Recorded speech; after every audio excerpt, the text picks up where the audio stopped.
première news, je me trouve au Salon de l'Agriculture pour cette édition 2022-2021, pas de salon de l'agriculture en raison de la crise sanitaire, mais vous le voyez, il y a énormément de monde cet après-midi, comme quoi ce salon a beaucoup manqué. Nous nous trouvons sur le stand de la Guadeloupe, où effectivement il y a une animation, malgré quelques exposants qui n'ont pas pu faire le déplacement. Je vous propose de regarder les quelques interviews, les quelques reportages que nous avons réalisés à travers les allées de ce salon de l'agriculture au niveau du stand de la Chambre d'agriculture de Guadeloupe.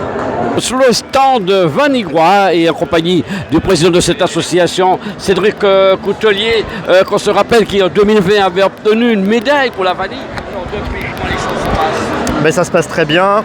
Notre association qui s'appelle l'APAGUA a bénéficié un peu de cette médaille au niveau collectif, puisque ça a permis de donner beaucoup de crédibilité à notre production de vanille. Là par exemple, du coup, j'ai la mienne qui est ici, mais il y a Charles aussi qui est venu amener ses vanilles qui sont givrées. Et donc ça nous avait vraiment fait du bien.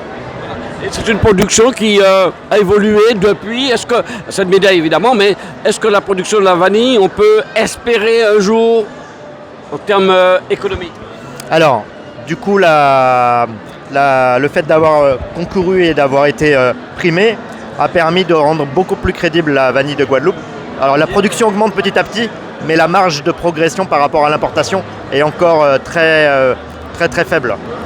On produit une tonne de vanille en Guadeloupe aujourd'hui, alors qu'il en est importé sans doute entre 6 et 10 tonnes. Donc, Je sais que vous serez au ministère des Outre-mer jeudi. Le salon de l'agriculture est contournable pour le développement de ce secteur de la vanille? Alors, le salon de l'agriculture nous a permis vraiment... C'est presque un prétexte pour se retrouver avec les collègues des autres départements d'outre-mer ou des autres territoires d'outre-mer. Et donc on profite tout le temps, tous les ans maintenant, à se retrouver ensemble pour faire la promotion des vanilles françaises, donc de tous les territoires et départements d'outre-mer. Nous sommes toujours au salon de l'agriculture sur le stand de la Chambre d'agriculture de la Guadeloupe avec tout un programme d'animation pour cette semaine, n'est-ce pas? Tout à fait, donc un certain nombre d'animations qui seront proposées toute la semaine pour valoriser donc, les produits du terroir, mais aussi les produits qui nous ont été mis à disposition donc, par les exposants qui eux-mêmes sont là et font leur propre animation. Mais on sera là pour valoriser donc, les produits de la Guadeloupe, les produits avec lesquels on aura fait le déplacement pour montrer au public ce que la Guadeloupe propose. Voilà. C'est-à-dire que ce sont des recettes qui seront préparées sur place et que les personnes pourront déguster? Entièrement. Donc nous sommes accompagnés d'un chef culinaire qui lui-même a invité d'autres chefs culinaires pour valoriser du mieux qu'il soit donc, les produits du terroir. Donc on a notamment la papaye. Aujourd'hui nous sommes partis sur le melon qui sera valorisé, donc qui a commencé déjà à être valorisé depuis le début de la matinée.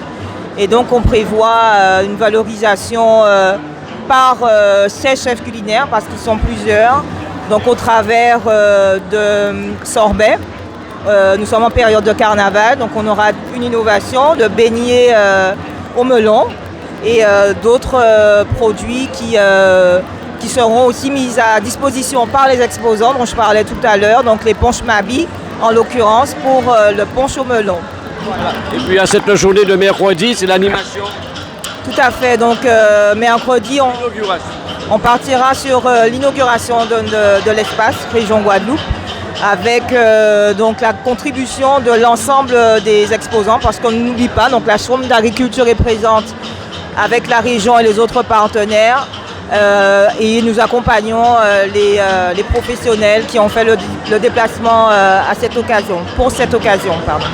Alors je suis venu présenter toute ma gamme. Ma gamme de produits commence déjà avec de l'huile de coco fumée qu'on a voulu aromatiser avec du piment et du citron. On a également fait de l'huile d'avocat fumée. Donc en fait on vous retire tout ce côté, côté fumé qui dérange à la maison. Vous oubliez la fumée, mais on l'intègre dans vos repas, mais on l'intègre de manière subtile et vraiment avec un packaging, avec un spray. C'est pour ne pas en avoir trop ou ne pas en avoir assez dans l'assiette. On a voulu aussi mettre en valeur aussi la papaye. Là, nous avons sel fumé à la papaye Et la papaye, en fait, les graines de papaye, il faut savoir que les graines de papaye, en fait, qui sont ici présentes, sont considérées comme des produits qui peuvent remplacer le poivre en termes de goût et aussi très bon. Et les graines de papaye sont très bonnes aussi pour la santé. Je vous laisse découvrir tous les bienfaits de la papaïne. Et donc voilà, on a essayé, je dis bien essayé, de mettre la Guadeloupe en bocal avec un rubemont saveur Bonda Manjac. C'est des épices, bois d'Inde, zèbre à fait, piment végétarien, avec d'autres épices qu'on a fumées et qu'on a mixées pour mettre dans un bocal. En fait, ce sont des rehausseurs de goût. Ça permet aux gens qui n'ont pas le temps d'assaisonner d'avoir un produit fini, goûtu. Donc voilà. On a été chercher un peu plus loin. Chaque année, on fait du jambon de Noël fumé. Mais on a toujours une petite sauce à base de sucre de canne et d'épices fumées. Et donc, on a voulu la mettre en bouteille parce que cette année, on avait énormément de demandes dessus. Donc, on a mis cette petite sauce en bouteille et c'est une sauce orgasmique comme son nom l'indique. Donc, voilà. On sort du salon de la saga Stom. On a été primé, on a eu le prix coup de cœur de la presse avec une liqueur de fruits fumés. Et là, on est sur du maracuja fumé, le fruit de la passion. Et c'est un produit qui a vraiment le goût du fruit. Moi, je conseille de le boire bien glacé et les yeux fermés pour retourner en enfance, pour avoir vraiment le goût des fruits en temps longtemps. Alors, on est la commercialisation de tous ces produits. Alors en fait, on distribue aujourd'hui dans des épiceries fines. On a nos partenaires qui sont dans la zone Basse-Terre et dans la zone Grande-Terre.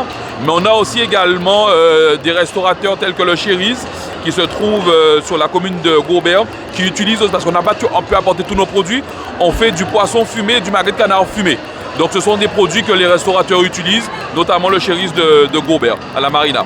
Voilà, qu'attendez-vous comme impact après le salon de l'agriculture pour tous ces produits? Comme tout le monde, on attend un petit coup de vent qui nous permet de mettre en avant nos produits et nous permettre de commercialiser. Alors je mets vraiment l'accent sur le fait que nous sommes une petite entreprise familiale et nous privilégions la qualité que la quantité. Il faut bien comprendre, à partir du moment qu'un fruit s'arrête en saison, nous, notre production, elle s'arrête aussi. C'est comme le poisson, on sait très bien que les pélagiques partent au large de octobre à février. Notre production de poissons fumés s'est arrêtée aussi. Donc voilà. Comme sur le stand toujours salon de l'agriculture, Maroun Caraïbe venu sur ce salon 2022 nous présenter quel type de produit? Alors ce qu'on propose nous c'est du rhum, plus précisément du spice. Donc base de rhum agricole retravaillé avec des épices. Donc c'est une marque qu'on a créée avec une bande de potes. On a un spice avec une dominance de cannelle et un spice avec une dominance de bois vendé. On va retrouver d'autres épices dans nos produits comme du gingembre, de la vanille, etc. Donc ça fait 3 ans et demi qu'on est lancé et ça fait plaisir d'être sur le salon, ça permet de revoir du monde parce qu'avec la crise et tout, ça faisait longtemps qu'on n'avait pas fait d'événements. Donc c'est bien, on peut ressentir les gens, c'est cool, ça fait plaisir. Alors pour la commercialisation, donc sur la France, sur l'île de France notamment, on est chez pas mal de cavistes qu'on peut retrouver donc sur notre site internet, vous pouvez commander en ligne d'ailleurs. Sur notre site internet, il y a la liste des différents cavistes qui proposent nos produits. Et sinon, on est en Guadeloupe aussi. En Guadeloupe, on peut trouver nos produits un petit peu partout. Ils sont assez faciles à trouver. Et là, actuellement, on travaille à pouvoir rentrer sur d'autres territoires tels que la Martinique, etc. Alors, c'est un produit, peut-être une marque qui va évoluer vers d'autres produits sans doute dans les années à venir. Alors, nous, on essaye de partir sur une nouveauté par an. Donc voilà, effectivement, nous avons des idées en tête. Il y en a d'autres produits à venir. Les choses vont arriver. Voilà.